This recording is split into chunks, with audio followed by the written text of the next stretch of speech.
ਹਾਂਜੀ ਦੋਸਤੋ, ਲੈ ਕੇ ਹਾਜ਼ਰ ਹਾਂ ਆਪਾਂ ਆਪਣੀ ਅੱਜ ਦੀ ਨਵੀਂ ਕਹਾਣੀ।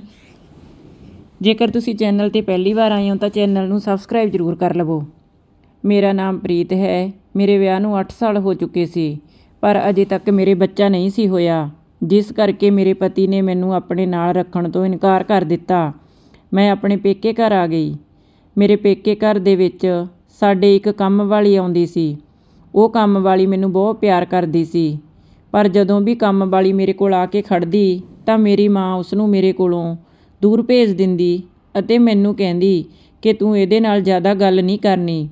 ਇੱਕ ਦਿਨ ਮੇਰੀ ਮਾਂ ਨਹਾ ਰਹੀ ਸੀ ਤੇ ਕੰਮ ਵਾਲੀ ਮੇਰੇ ਕਮਰੇ ਵਿੱਚ ਆਈ। ਉਹ ਮੈਨੂੰ ਕਹਿਣ ਲੱਗੀ ਕਿ ਤੇਰਾ ਨਸੀਬ ਤੇਰੀ ਮਾਂ ਨੇ ਖਰਾਬ ਕੀਤਾ ਹੈ, ਤੇਰੀ ਇਸ ਹਾਲਤ ਦੀ ਜ਼ਿੰਮੇਵਾਰ ਤੇਰੀ ਮਾਂ ਹੈ। ਮੈਂ ਉਸ ਨੂੰ ਕਿਹਾ ਕਿ ਇਹ ਤੂੰ ਕੀ ਕਹਿ ਰਹੀ ਹੈ। ਅਜੇ ਉਹ ਬੋਲਣ ਹੀ ਲੱਗੀ ਸੀ ਕਿ ਮੇਰੀ ਮਾਂ ਨਹਾ ਕੇ ਆ ਗਈ ਅਤੇ ਨੌਕਰਾਣੀ ਨੂੰ ਡਾਂਟਣ ਲੱਗੀ, ਤੈਨੂੰ ਮੈਂ ਕਿਹਾ ਸੀ ਨਾ ਕਿ ਮੇਰੀ ਧੀ ਤੋਂ ਦੂਰ ਰਹੀ। ਤਾਂ ਨੌਕਰਾਣੀ ਕਹਿੰਦੀ ਕਿ ਮੈਂ ਤਾਂ ਕਮਰੇ ਦੀ ਸਫਾਈ ਕਰ ਰਹੀ ਸੀ। ਇਹ ਕਹਿ ਕੇ ਉਹ ਬਾਹਰ ਚਲੀ ਗਈ। ਉਸ ਤੋਂ ਬਾਅਦ ਮੇਰੇ ਦਿਮਾਗ ਵਿੱਚ ਲਗਾਤਾਰ ਸਵਾਲ ਚੱਲਦੇ ਰਹਿੰਦੇ ਕਿ ਨੌਕਰਾਣੀ ਨੇ ਮੈਨੂੰ ਇੱਦਾਂ ਕਿਉਂ ਕਿਹਾ। ਮੈਂ ਨੌਕਰਾਣੀ ਤੋਂ ਇਹ ਗੱਲ ਜਾਣਨਾ ਚਾਹੁੰਦੀ ਸੀ, ਪਰ ਮੇਰੀ ਮਾਂ ਕਦੇ ਵੀ ਮੈਨੂੰ ਉਸ ਨਾਲ ਗੱਲ ਨਾ ਕਰਨ ਦਿੰਦੀ। ਇਸੇ ਤਰ੍ਹਾਂ ਸਮਾਂ ਗੁਜ਼ਰਦਾ ਗਿਆ। ਇੱਕ ਦਿਨ ਮੈਂ ਮੌਕਾ ਜਿਹਾ ਪਾ ਕੇ ਸਾਡੀ ਨੌਕਰਾਣੀ ਨੂੰ ਕਿਹਾ, ਆਂਟੀ, ਉਸ ਦਿਨ ਤੁਸੀਂ ਮੇਰੇ ਨਾਲ ਕੀ ਗੱਲ ਕਰ ਰਹੇ ਸੀ। ਤਾਂ ਉਹ ਕਹਿਣ ਲੱਗੀ ਕਿ ਜਦੋਂ ਤੇਰੀ ਮਾਂ ਘਰ ਨਾ ਹੋਈ ਉਦੋਂ ਦੱਸਾਂਗੀ। ਜੇ ਤੇਰੀ ਮਾਂ ਨੇ ਮੈਨੂੰ ਤੇਰੇ ਨਾਲ ਗੱਲ ਕਰਦੀ ਵੇਖ ਲਿਆ ਤਾਂ ਉਹ ਮੈਨੂੰ ਫਿਰ ਝਿੜਕੇਗੀ। ਇੰਨਾ ਕਹਿ ਕੇ ਉਹ ਚਲੀ ਗਈ, ਪਰ ਮੈਨੂੰ ਮੇਰੇ ਸਵਾਲ ਦਾ ਜਵਾਬ ਨਹੀਂ ਸੀ ਮਿਲਿਆ। ਮੈਂ ਸਾਰਾ ਦਿਨ ਇਸੇ ਸਵਾਲ ਵਿੱਚ ਉਲਝੀ ਰਹਿੰਦੀ। ਕਈ ਵਾਰ ਮੇਰਾ ਦਿਲ ਕਰਦਾ ਕਿ ਮੈਂ ਆਪਣੀ ਮਾਂ ਨੂੰ ਪੁੱਛ ਲਵਾਂ, ਪਰ ਫਿਰ ਮੈਨੂੰ ਅਹਿਸਾਸ ਹੋਇਆ ਕਿ ਮੇਰੀ ਮਾਂ ਕੰਮ ਵਾਲੀ ਨੂੰ ਫਿਰ ਝਿੜਕੇਗੀ। ਇੱਕ ਦਿਨ ਮੇਰੀ ਮਾਂ ਕਾਫੀ ਬਿਮਾਰ ਹੋ ਗਈ। ਅਚਾਨਕ ਉਹਨਾਂ ਦੀ ਤਬੀਅਤ ਖਰਾਬ ਹੋ ਗਈ। ਅਸੀਂ ਉਹਨਾਂ ਨੂੰ ਭੱਜ ਕੇ ਹਸਪਤਾਲ ਲੈ ਕੇ ਗਏ। ਡਾਕਟਰ ਨੇ ਕਿਹਾ ਕਿ ਇਹਨਾਂ ਨੂੰ ਸਾਇਲੈਂਟ ਅਟੈਕ ਆਇਆ ਹੈ, ਜਿਸ ਕਰਕੇ ਇਹਨਾਂ ਦੀ ਸਰਜਰੀ ਕਰਨੀ ਪਵੇਗੀ। ਮੈਂ ਮੰਮੀ ਨੂੰ ਹਸਪਤਾਲ ਦਾਖਲ ਕਰਵਾ ਕੇ ਘਰੋਂ ਪੈਸੇ ਲੈਣ ਆਈ। ਜਦੋਂ ਮੈਂ ਆ ਕੇ ਮੰਮੀ ਦੀ ਅਲਮਾਰੀ ਵਿੱਚੋਂ ਪੈਸੇ ਕੱਢਣ ਲੱਗੀ ਤਾਂ ਉੱਥੇ ਇੱਕ ਡਾਇਰੀ ਪਈ ਸੀ। ਜਦੋਂ ਮੈਂ ਉਹ ਡਾਇਰੀ ਖੋਲ੍ਹ ਕੇ ਵੇਖੀ ਤੇ ਮੈਂ ਡਾਇਰੀ ਪੜ੍ਹਨ ਲੱਗੀ।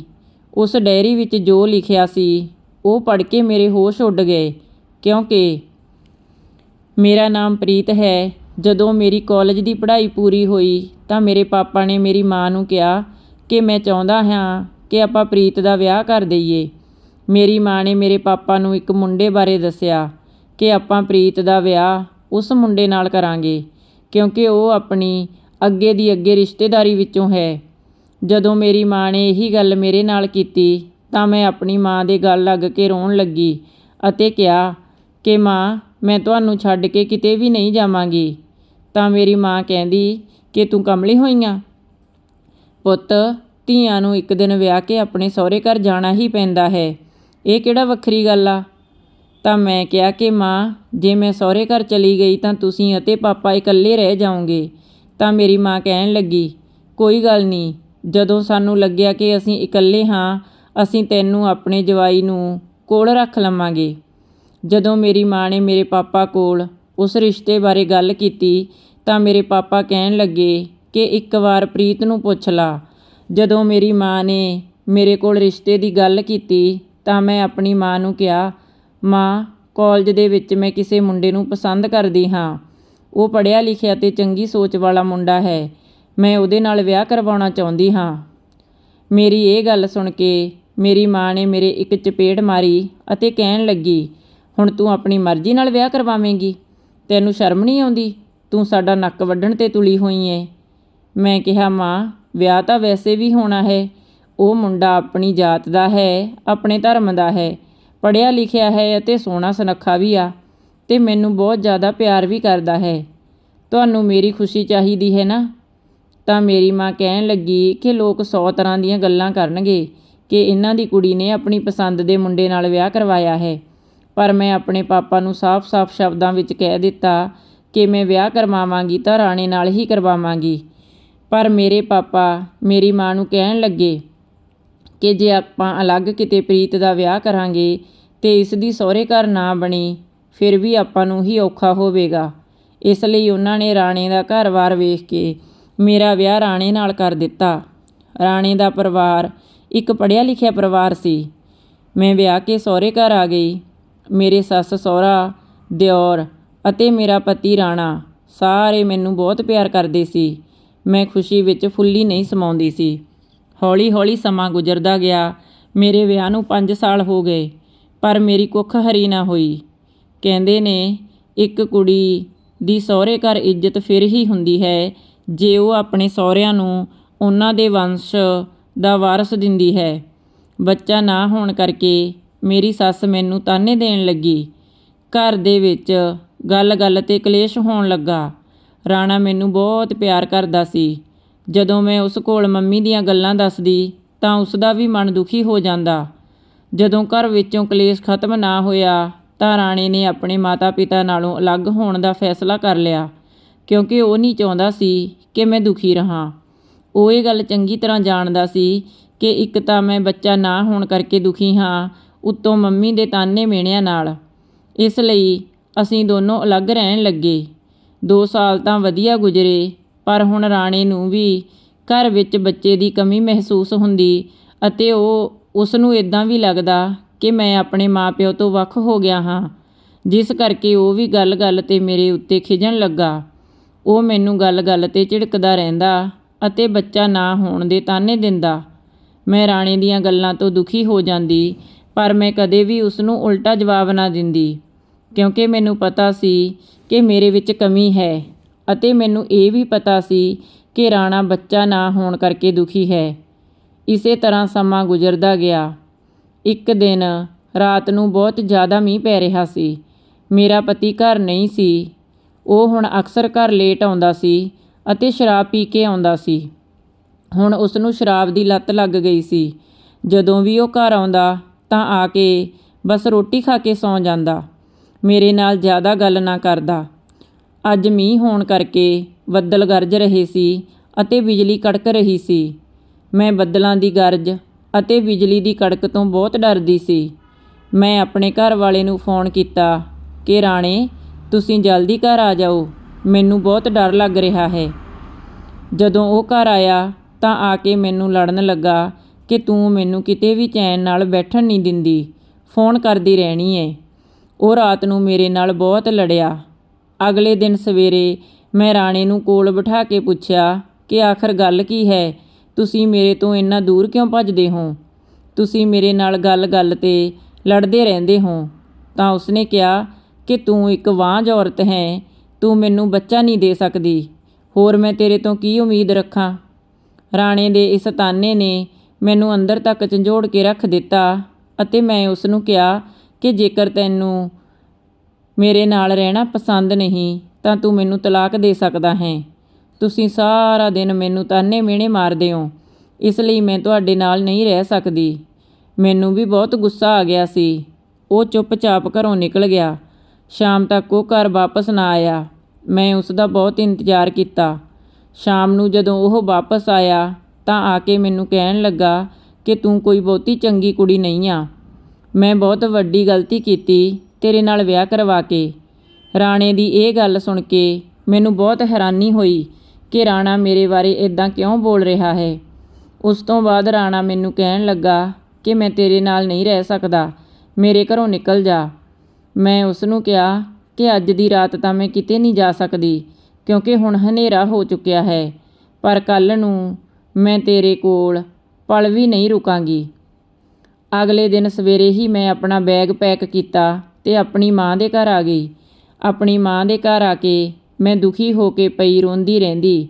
ਮੇਰੀ ਮਾਂ ਮੈਨੂੰ ਦਿਲਾਸਾ ਦੇਣ ਦੀ ਕੋਸ਼ਿਸ਼ ਕਰਦੀ ਅਤੇ ਮੈਨੂੰ ਕਹਿੰਦੀ ਕਿ ਤੈਨੂੰ ਕਿਹਾ ਸੀ ਨਾ ਉਸ ਮੁੰਡੇ ਨਾਲ ਵਿਆਹ ਨਾ ਕਰਵਾ, ਤੂੰ ਆਪਣੀ ਜਿੱਦ 'ਤੇ ਅੜੀ ਰਹੀ, ਪਰ ਹੁਣ ਕੁਝ ਨਹੀਂ ਹੋ ਸਕਦਾ। ਮੈਂ ਬਸ ਆਪਣੀ ਮਾੜੀ ਕਿਸਮਤ ਨੂੰ ਕੋਸ ਸਕਦੀ ਸੀ। ਇਸੇ ਤਰ੍ਹਾਂ ਸਮਾਂ ਲੰਘਦਾ ਗਿਆ। ਸਾਡੇ ਘਰ ਦੇ ਕੰਮ ਵਾਲੀ ਮੈਨੂੰ ਵੇਖ ਕੇ ਬਹੁਤ ਦੁਖੀ ਹੁੰਦੀ। ਉਹ ਮੈਨੂੰ ਕੁਝ ਦੱਸਣ ਦੀ ਕੋਸ਼ਿਸ਼ ਕਰ ਰਹੀ ਸੀ, ਪਰ ਮੇਰੀ ਮਾਂ ਮੈਨੂੰ ਕੰਮ ਵਾਲੀ ਨਾਲ ਗੱਲ ਨਹੀਂ ਸੀ ਕਰਨ ਦਿੰਦੀ। ਮੈਂ ਇਹ ਗੱਲ ਪੱਕੀ ਠਾਣ ਲਈ ਸੀ ਕਿ ਮੈਂ ਕੰਮ ਵਾਲੀ ਤੋਂ ਮੰਮੀ ਬਾਰੇ ਪਤਾ ਕਰਕੇ ਰਹਾਂਗੀ ਕਿ ਮੰਮੀ ਨੇ ਮੇਰੇ ਬਾਰੇ ਅਜਿਹਾ ਕੀ ਕੀਤਾ ਹੈ। ਮੇਰੇ ਪਾਪਾ ਨੂੰ ਅਧਰੰਗ ਹੋ ਗਿਆ ਸੀ ਅਤੇ ਉਹ ਮੰਜੇ 'ਤੇ ਪਏ ਰਹਿੰਦੇ ਸੀ। ਇੱਕ ਦਿਨ ਮੰਮੀ ਦੀ ਤਬੀਅਤ ਅਚਾਨਕ ਖਰਾਬ ਹੋ ਗਈ। ਘਰ ਵਿੱਚ ਕੋਈ ਨਹੀਂ ਸੀ, ਇਸ ਲਈ ਮੇਰੀ ਮੰਮੀ ਨੂੰ ਮੈਂ ਹਸਪਤਾਲ ਲੈ ਕੇ ਜਾਣਾ ਪਿਆ। ਹਸਪਤਾਲ ਵਾਲਿਆਂ ਨੇ ਮੇਰੀ ਮੰਮੀ ਨੂੰ ਦਾਖਲ ਕਰ ਲਿਆ ਕਿਉਂਕਿ ਮੇਰੀ ਮੰਮੀ ਨੂੰ ਅਟੈਕ ਆਇਆ ਸੀ। ਉਸ ਦੇ ਲਈ ਉਹਨਾਂ ਦੀ ਸਰਜਰੀ ਕਰਨੀ ਪੈਣੀ ਸੀ। ਮੈਂ ਘਰੋਂ ਪੈਸੇ ਲੈਣ ਆਈ। ਜਦੋਂ ਮੈਂ ਆਪਣੀ ਮੰਮੀ ਦੀ ਅਲਮਾਰੀ ਵਿੱਚੋਂ ਪੈਸੇ ਕੱਢੇ ਤਾਂ ਲੋਕਰ ਵਿੱਚ ਇੱਕ ਡਾਇਰੀ ਪਈ ਸੀ। ਜਦੋਂ ਮੈਂ ਉਹ ਡਾਇਰੀ ਖੋਲ੍ਹ ਕੇ ਪੜ੍ਹਨ ਲੱਗੀ ਤਾਂ ਡਾਇਰੀ ਦਾ ਪਹਿਲਾ ਪੰਨਾ ਪੜ੍ਹਿਆ। ਉਸ 'ਤੇ ਲਿਖਿਆ ਸੀ, ਸਰਵਣ ਨੇ ਮੇਰੀ ਜ਼ਿੰਦਗੀ ਬਰਬਾਦ ਕਰ ਦਿੱਤੀ ਹੈ। ਸਰਵਣ ਮੇਰੇ ਪਾਪਾ ਜੀ ਦਾ ਨਾਮ ਸੀ। ਇਹ ਪੜ੍ਹ ਕੇ ਮੈਨੂੰ ਬਹੁਤ ਹੈਰਾਨੀ ਹੋਈ ਕਿਉਂਕਿ ਮੇਰੇ ਪਾਪਾ ਅਤੇ ਮੰਮੀ ਦੀ ਤਾਂ ਆਪਸ ਵਿੱਚ ਬਹੁਤ ਵਧੀਆ ਬਣਦੀ ਸੀ। ਫਿਰ ਮੰਮੀ ਨੇ ਇੱਦਾਂ ਕਿਉਂ ਲਿਖਿਆ ਸੀ? ਇਸ ਲਈ ਮੈਂ ਡਾਇਰੀ ਅੱਗੇ ਪੜ੍ਹਨੀ ਸ਼ੁਰੂ ਕੀਤੀ।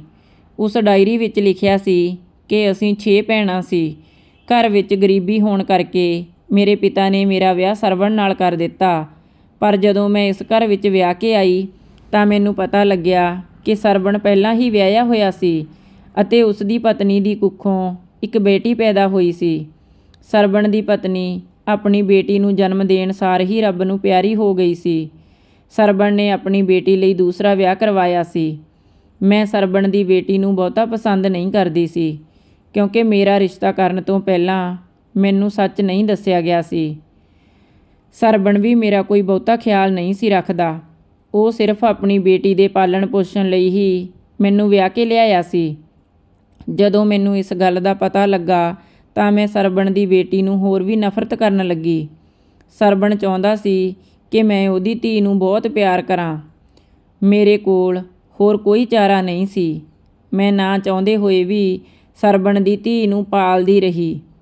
ਹੌਲੀ ਹੌਲੀ ਸਰਵਣ ਮੈਨੂੰ ਪਿਆਰ ਕਰਨ ਲੱਗਾ। ਮੈਂ ਸਰਵਣ ਨੂੰ ਕਹਿੰਦੀ ਕਿ ਮੈਨੂੰ ਆਪਣਾ ਬੱਚਾ ਚਾਹੀਦਾ ਹੈ ਤਾਂ ਉਹ ਕਹਿ ਦਿੰਦਾ ਕਿ ਬੱਚਾ ਦੇਣਾ ਜਾਂ ਨਾ ਦੇਣਾ ਰੱਬ ਦੀ ਮਰਜ਼ੀ ਹੈ। ਪ੍ਰੀਤ ਵੀ ਤਾਂ ਆਪਣੀ ਹੀ ਧੀ ਹੈ। ਸਰਵਣ ਇਹ ਕਹਿ ਕੇ ਗੱਲ ਟਾਲ ਦਿੰਦਾ। ਪਰ ਇੱਕ ਦਿਨ ਮੈਨੂੰ ਪਤਾ ਲੱਗਾ ਕਿ ਸਰਵਣ ਨਹੀਂ ਚਾਹੁੰਦਾ ਕਿ ਮੈਂ ਕਿਸੇ ਬੱਚੇ ਦੀ ਮਾਂ ਬਣਾ ਕਿਉਂਕਿ ਉਸ ਨੂੰ ਇਹ ਸੀ ਕਿ ਜੇ ਮੇਰੇ ਆਪਣਾ ਬੱਚਾ ਹੋ ਗਿਆ ਤਾਂ ਮੈਂ ਪ੍ਰੀਤ ਦੀ ਕੋਈ ਦੇਖਭਾਲ ਨਹੀਂ ਕਰਨੀ। ਇਸ ਲਈ ਉਹ ਮੈਨੂੰ ਸਬਜ਼ੀ ਵਿੱਚ ਮਿਲਾ ਕੇ ਬੱਚਾ ਨਾ ਹੋਣ ਦੀ ਦਵਾਈ ਖਵਾਉਂਦਾ ਰਿਹਾ, ਜਿਸ ਕਰਕੇ ਮੈਂ ਮਾਂ ਨਹੀਂ ਬਣ ਸਕੀ। ਨਾ ਚਾਹੁੰਦੇ ਹੋਏ ਵੀ ਮੈਨੂੰ ਪ੍ਰੀਤ ਨੂੰ ਅਪਣਾਉਣਾ ਪਿਆ। ਭਾਵੇਂ ਮੈਂ ਸਰਵਣ ਦੇ ਸਾਹਮਣੇ ਪ੍ਰੀਤ ਨੂੰ ਪਿਆਰ ਕਰਦੀ ਸੀ, ਪਰ ਮੈਂ ਆਪਣੀ ਕੁੱਖ ਹਰੀ ਨਾ ਹੋਣ ਦਾ ਕਾਰਨ ਪ੍ਰੀਤ ਨੂੰ ਹੀ ਸਮਝਦੀ ਸੀ। ਇਸ ਲਈ ਮੈਂ ਉਸ ਨੂੰ ਦਿਲੋਂ ਬਿਲਕੁਲ ਵੀ ਪਿਆਰ ਨਹੀਂ ਕਰਦੀ ਸੀ। ਜਦੋਂ ਪ੍ਰੀਤ ਵੱਡੀ ਹੋਈ ਤਾਂ ਮੈਂ ਉਸ ਦਾ ਰਿਸ਼ਤਾ ਇੱਕ ਸ਼ਰਾਬੀ ਮੁੰਡੇ ਨਾਲ ਕਰਕੇ ਆਪਣਾ ਬਦਲਾ ਪੂਰਾ ਕਰਨਾ ਚਾਹੁੰਦੀ ਸੀ। ਪਰ ਪ੍ਰੀਤ ਨੇ ਰਾਣੇ ਨਾਲ ਲਵ ਮੈਰਿਜ ਕਰਵਾ ਕੇ ਮੇਰਾ ਉਹ ਸੁਪਨਾ ਵੀ ਤੋੜ ਦਿੱਤਾ। ਪ੍ਰੀਤ ਆਪਣੇ ਸਹੁਰੇ ਘਰ ਬਹੁਤ ਖੁਸ਼ ਰਹਿੰਦੀ ਹੈ, ਪਰ ਮੈਂ ਉਸ ਨੂੰ ਖੁਸ਼ ਨਹੀਂ ਵੇਖਣਾ ਚਾਹੁੰਦੀ। ਇਸ ਲਈ ਮੈਂ ਚਾਹੁੰਦੀ ਹਾਂ ਕਿ ਪ੍ਰੀਤ ਵੀ ਮੇਰੇ ਵਾਂਝ ਹੀ ਰਹੇ। ਪ੍ਰੀਤ ਦੇ ਸਹੁਰਿਆਂ ਦਾ ਘਰ ਸਾਡੇ ਘਰ ਤੋਂ 2 ਕਿਲੋਮੀਟਰ ਦੂਰ ਹੀ ਹੈ। ਇਸ ਲਈ ਪ੍ਰੀਤ ਦੇ ਘਰ ਜੋ ਕੰਮ ਵਾਲੀ ਜਾਂਦੀ ਹੈ, ਮੈਂ ਉਸ ਨੂੰ ਪੈਸੇ ਦੇ ਕੇ ਉਹੀ ਕੰਮ ਕਰਵਾਉਂਦੀ ਰਹੀ ਜੋ ਸਰਵਣ ਮੇਰੇ ਨਾਲ ਕਰਦਾ ਸੀ। ਮੈਂ ਕੰਮ ਵਾਲੀ ਨੂੰ ਪੈਸਿਆਂ ਦਾ ਲਾਲਚ ਦੇ ਕੇ ਅਤੇ ਡਰਾ ਧਮਕਾ ਕੇ ਉਹੀ ਦਵਾਈ ਪ੍ਰੀਤ ਦੇ ਖਾਣੇ ਵਿੱਚ ਮਿਲਵਾਉਂਦੀ ਰਹੀ ਜੋ ਉਸ ਦਾ ਪਿਓ ਸਰਵਣ ਮੇਰੇ ਖਾਣੇ ਵਿੱਚ ਮਿਲਾਉਂਦਾ ਸੀ, ਜਿਸ ਕਰਕੇ ਪ੍ਰੀਤ ਮਾਂ ਨਹੀਂ ਬਣ ਸਕੀ। ਹੁਣ ਪ੍ਰੀਤ ਦੇ ਸਹੁਰੇ ਉਸ ਨੂੰ ਵਾਂਝ ਕਹਿ ਕੇ ਤਾਨੇ ਦਿੰਦੇ ਤਾਂ ਮੇਰੇ ਮਨ ਨੂੰ ਸਕੂਨ ਮਿਲਦਾ। ਭਾਵੇਂ ਕਿ ਮੈਂ ਪ੍ਰੀਤ ਨੂੰ ਪਿਆਰ ਕਰਨ ਦਾ ਨਾਟਕ ਕਰਦੀ ਹਾਂ, ਪਰ ਮੈਨੂੰ ਸੱਚਮੁੱਚ ਬਹੁਤ ਖੁਸ਼ੀ ਹੈ ਕਿ ਪ੍ਰੀਤ ਮਾਂ ਨਹੀਂ ਬਣ ਸਕੀ। ਪਰ ਪ੍ਰੀਤ ਦੇ ਮਾਂ ਨਾ ਬਣ ਸਕਣ ਦੇ ਬਾਵਜੂਦ ਵੀ ਉਸ ਦੇ ਘਰ ਵਾਲਾ ਉਸ ਨੂੰ ਬਹੁਤ ਪਿਆਰ ਕਰਦਾ ਹੈ, ਜੋ ਕਿ ਮੇਰੇ ਤੋਂ ਬਰਦਾਸ਼ਤ ਨਹੀਂ ਹੁੰਦਾ। ਇਸ ਲਈ ਇੱਕ ਦਿਨ ਮੈਂ ਰਾਣੇ ਨੂੰ ਘਰ ਬੁਲਾਉਂਦੀ ਹਾਂ ਅਤੇ ਉਸ ਨੂੰ ਕਹਿੰਦੀ ਹਾਂ ਕਿ ਪ੍ਰੀਤ ਮੇਰੀ ਸਕੀ ਧੀ ਨਹੀਂ ਏ, ਉਹ ਮੇਰੀ ਮਤਰੇਈ ਧੀ ਹੈ ਅਤੇ ਉਸ ਦਾ ਚਾਲ ਚੱਲਣ ਠੀਕ ਨਹੀਂ ਆ। ਉੱਤੋਂ ਉਹ ਮਾਂ ਵੀ ਨਹੀਂ ਬਣ ਸਕਦੀ। ਤੂੰ ਉਸ ਨੂੰ ਆਪਣੇ ਘਰ ਵਿੱਚ ਕਿਉਂ ਰੱਖਿਆ ਹੋਇਆ ਹੈ? ਜਦੋਂ ਪ੍ਰੀਤ ਇੱਥੇ ਆਉਂਦੀ ਹੈ ਤਾਂ ਉਹ ਆਪਣੇ ਪੁਰਾਣੇ ਬੁਆਏਫ੍ਰੈਂਡ ਨੂੰ ਮਿਲਦੀ ਰਹਿੰਦੀ ਹੈ। ਮੇਰੀ ਇਹ ਗੱਲ ਸੁਣ ਕੇ ਰਾਣੇ ਨੇ ਪ੍ਰੀਤ ਨੂੰ ਘਰੋਂ ਕੱਢ ਦਿੱਤਾ। ਸਰਵਣ ਨੂੰ ਅਧਰੰਗ ਹੋ ਗਿਆ ਅਤੇ ਪ੍ਰੀਤ ਸਾਰਾ ਦਿਨ ਵਾਂਝ ਹੋਣ ਕਰਕੇ ਰੋਂਦੀ ਰਹਿੰਦੀ ਹੈ। ਹੁਣ ਮੇਰੇ ਮਨ ਨੂੰ ਸਕੂਨ ਹੈ ਕਿ ਮੈਂ ਆਪਣਾ ਬਦਲਾ ਪੂਰਾ ਕਰ ਲਿਆ ਹੈ। ਇੰਨਾ ਕੁਝ ਪੜ੍ਹਦੇ ਹੀ ਮੇਰੇ ਪੈਰਾਂ ਹੇਠੋਂ ਜ਼ਮੀਨ ਨਿਕਲ ਗਈ। ਅੱਗੇ ਡਾਇਰੀ ਪੜ੍ਹਨ ਦਾ ਮੇਰਾ ਦਿਲ ਨਹੀਂ ਸੀ ਕਰ ਰਿਹਾ, ਪਰ ਮੈਂ ਪੇਜ ਪਲਟਦੀ ਰਹੀ। ਅਖੀਰਲੇ ਪੰਨੇ ਉੱਤੇ ਲਿਖਿਆ ਸੀ ਕਿ ਅੱਜ ਕੱਲ੍ਹ ਮੇਰੀ ਤਬੀਅਤ ਕੁਝ ਠੀਕ ਨਹੀਂ ਰਹਿੰਦੀ। ਮੈਂ ਸਾਰਾ ਦਿਨ ਇਹੀ ਸੋਚਦੀ ਰਹਿੰਦੀ ਹਾਂ ਕਿ ਕੀ ਮੈਂ ਪ੍ਰੀਤ ਨਾਲ ਠੀਕ ਕੀਤਾ। ਜਦੋਂ ਪ੍ਰੀਤ ਰੋਂਦੀ ਹੈ ਤਾਂ ਮੇਰੇ ਕਾਲਜੇ ਨੂੰ ਧੂਹ ਪੈਂਦੀ ਹੈ। ਮੈਂ ਪ੍ਰੀਤ ਤੋਂ ਆਪਣੇ ਗੁਨਾਹਾਂ ਦੀ ਮਾਫ਼ੀ ਮੰਗਣਾ ਚਾਹੁੰਦੀ ਹਾਂ, ਪਰ ਮੈਨੂੰ ਸਮਝ ਨਹੀਂ ਆਉਂਦੀ ਕਿ ਮੈਂ ਕਿਹੜੇ ਮੂੰਹ ਨਾਲ ਉਸ ਨੂੰ ਆਪਣੀ ਸੱਚਾਈ ਦੱਸਾਂ। ਪਰ ਮੈਂ ਚਾਹੁੰਦੀ ਹਾਂ ਕਿ ਮੇਰੀ ਇਹ ਸੱਚਾਈ ਪ੍ਰੀਤ ਦੇ ਸਾਹਮਣੇ ਜ਼ਰੂਰ ਆਵੇ। ਇਸ ਲਈ ਮੈਂ ਇਹ ਡਾਇਰੀ ਲਿਖਦੀ ਹਾਂ ਤਾਂ ਕਿ ਮੇਰੀ ਮੌਤ ਤੋਂ ਬਾਅਦ ਪ੍ਰੀਤ ਨੂੰ ਮੇਰੀ ਇਸ ਮਾੜੀ ਕਰਤੂਤ ਦਾ ਪਤਾ ਲੱਗ ਸਕੇ। ਉਸ ਤੋਂ ਬਾਅਦ ਭਾਵੇਂ ਉਹ ਮੈਨੂੰ ਲਾਹਣਤਾਂ ਹੀ ਪਾਵੇ, ਪਰ ਮੈਂ ਚਾਹੁੰਦੀ ਹਾਂ ਕਿ ਪ੍ਰੀਤ ਨੂੰ ਮੇਰੀ ਸੱਚਾਈ ਪਤਾ ਲੱਗੇ। ਜਿਉਂਦੇ ਜੀ ਮੈਂ ਉਸ ਕੋਲੇ ਸਭ ਕੁਝ ਨਹੀਂ ਦੱਸ ਸਕਦੀ, ਕਿਉਂਕਿ ਮੈਨੂੰ ਆਪਣੇ ਆਪ 'ਤੇ ਬਹੁਤ ਸ਼ਰਮ ਆਉਂਦੀ ਹੈ। ਆਖਰੀ ਪੰਨਾ ਪੜ੍ਹਨ ਤੋਂ ਬਾਅਦ ਪ੍ਰੀਤ ਉੱਥੇ ਹੀ ਬੈਠ ਜਾਂਦੀ ਹੈ ਤੇ ਉੱਚੀ ਉੱਚੀ ਰੋਣ ਲੱਗਦੀ ਹੈ। ਫਿਰ ਉਹ ਕਾਹਲੀ ਨਾਲ ਪੈਸੇ ਚੁੱਕਦੀ ਹੈ ਅਤੇ ਹਸਪਤਾਲ ਪਹੁੰਚਦੀ ਹੈ। ਹਸਪਤਾਲ ਜਾ ਕੇ ਜਦੋਂ ਉਹ ਡਾਕਟਰ ਨੂੰ ਮਿਲਦੀ ਹੈ ਤਾਂ ਡਾਕਟਰ ਦੱਸਦੇ ਨੇ ਕਿ ਤੇਰੀ ਮਾਂ ICU ਵਿੱਚ ਹੈ। ਮੈਂ ਚਾਹੁੰਦੀ ਸੀ ਕਿ ਮੇਰੀ ਮਾਂ ਨੂੰ ਹੋਸ਼ ਆ ਜਾਵੇ ਅਤੇ ਮੈਂ ਉਸ ਨੂੰ ਕਹਾਂ ਕਿ ਮਾਂ, ਤੂੰ ਭਾਵੇਂ ਮੇਰੇ ਨਾਲ ਜੋ ਵੀ ਕੀਤਾ, ਪਰ ਮੈਨੂੰ ਤੇਰੇ ਨਾਲ ਕੋਈ ਗੁੱਸਾ ਨਹੀਂ ਆ। ਮੈਂ ਆਪਣੀ ਮਾਂ ਨੂੰ ਇਹ ਦੱਸਣਾ ਚਾਹੁੰਦੀ ਸੀ ਕਿ ਮੈਨੂੰ ਉਸ ਦੀ ਸੱਚਾਈ ਪਤਾ ਲੱਗ ਗਈ ਹੈ, ਪਰ ਕਿਸਮਤ ਨੂੰ ਕੁਝ ਹੋਰ ਹੀ ਮਨਜ਼ੂਰ ਸੀ। ਉਸ ਤੋਂ ਬਾਅਦ ਮੇਰੀ ਮਾਂ ਨੂੰ ਹੋਸ਼ ਨਾ ਆਇਆ ਅਤੇ ਉਸ ਦੀ ਹਸਪਤਾਲ ਦੇ ਵਿੱਚ ਹੀ ਮੌਤ ਹੋ ਗਈ। ਮੈਂ ਆਪਣੀ ਮਾਂ ਦੀ ਲਾਸ਼ ਕੋਲ ਉੱਚੀ ਉੱਚੀ ਰੋਣ ਲੱਗੀ। ਜਦੋਂ ਮੇਰੀ ਮਾਂ ਨੂੰ ਘਰ ਲੈ ਕੇ ਆਏ ਤਾਂ ਉਸ ਦੀ ਅੰਤਮ ਰਸਮਾਂ ਕੀਤੀਆਂ ਗਈਆਂ। ਮੇਰੇ ਪਾਪਾ ਮੰਜੇ ਤੋਂ ਨਹੀਂ ਸੀ ਉੱਠ ਸਕਦੇ। ਮੈਂ ਬੈਠੀ ਸੋਚਦੀ ਹਾਂ ਕਿ ਅਸਲ ਵਿੱਚ ਕਸੂਰਵਾਰ ਮਾਂ ਨਹੀਂ, ਮੇਰੇ ਪਿਤਾ ਜੀ ਨੇ, ਅਤੇ ਉਹਨਾਂ ਨੂੰ ਇਸ ਦੀ ਸਜ਼ਾ ਮਿਲ ਗਈ ਹੈ, ਕਿਉਂਕਿ ਜੋ ਮੇਰੇ ਪਿਤਾ ਜੀ ਨੇ ਮੇਰੀ ਮਾਂ ਨਾਲ ਕੀਤਾ ਉਹ ਠੀਕ ਨਹੀਂ ਕੀਤਾ। ਉਸ ਦੇ ਕਾਰਨ ਹੀ ਮੇਰੀ ਮਾਂ ਮੇਰੇ ਨਾਲ ਇਸ ਤਰ੍ਹਾਂ ਕਰਦੀ ਰਹੀ। ਮੇਰੀ ਮਾਂ ਦੇ ਭੋਗ ਤੋਂ ਬਾਅਦ ਮੈਂ ਰਾਣੇ ਦੇ ਘਰ ਗਈ ਅਤੇ ਉਸ ਨੂੰ ਆਪਣੀ ਮਾਂ ਵਾਲੀ ਡਾਇਰੀ ਪੜ੍ਹਾਈ। ਡਾਇਰੀ ਪੜ੍ਹਨ ਤੋਂ ਬਾਅਦ ਰਾਣੇ ਨੇ ਮੈਨੂੰ ਘੁੱਟ ਕੇ ਗਲ ਨਾਲ ਲਾਇਆ ਅਤੇ ਕਿਹਾ, ਪ੍ਰੀਤ, ਤੇਰੀ ਤਾਂ ਇਸ ਵਿੱਚ ਕੋਈ ਗਲਤੀ ਨਹੀਂ ਆ। ਮੈਨੂੰ ਮਾफ़ ਕਰ ਦੇ। ਮੈਂ ਤੇਰੇ ਨਾਲ ਸਾਰੀ ਉਮਰ ਨਿਭਾਉਣ ਦਾ ਵਾਅਦਾ ਕੀਤਾ ਸੀ, ਪਰ ਮੈਂ ਤੇਰਾ ਸਾਥ ਛੱਡ ਗਿਆ। ਪਲੀਜ਼ ਮੈਨੂੰ ਮਾफ़ ਕਰ ਦੇ ਅਤੇ ਵਾਪਸ ਮੇਰੀ ਜ਼ਿੰਦਗੀ ਵਿੱਚ ਆ ਜਾ। ਇੰਨਾ ਕਹਿ ਕੇ ਉਸਨੇ ਮੈਨੂੰ ਗਲ ਨਾਲ ਲਾ ਲਿਆ। ਮੈਂ ਅਤੇ ਰਾਣਾ ਇੱਕ ਦੂਜੇ ਦੇ ਗਲ ਲੱਗ ਕੇ ਕਿੰਨਾ ਸਮਾਂ ਰੋਂਦੇ ਰਹੇ। ਹਾਂਜੀ ਦੋਸਤੋ, ਇਹ ਸੀ ਆਪਣੀ ਅੱਜ ਦੀ ਕਹਾਣੀ।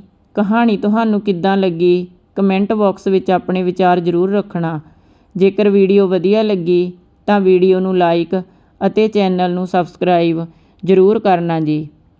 ਆਪਾਂ ਆਪਣੇ ਚੈਨਲ 'ਤੇ ਇਸ ਤਰ੍ਹਾਂ ਦੀਆਂ ਪਰਿਵਾਰਕ ਅਤੇ ਸਮਾਜਿਕ ਕਹਾਣੀਆਂ ਲੈ ਕੇ ਆਉਂਦੇ ਹਾਂ। ਕਿਰਪਾ ਕਰਕੇ ਚੈਨਲ ਨੂੰ ਸਬਸਕ੍ਰਾਈਬ ਜ਼ਰੂਰ ਕਰ ਲੈਣਾ। ਧੰਨਵਾਦ ਜੀ।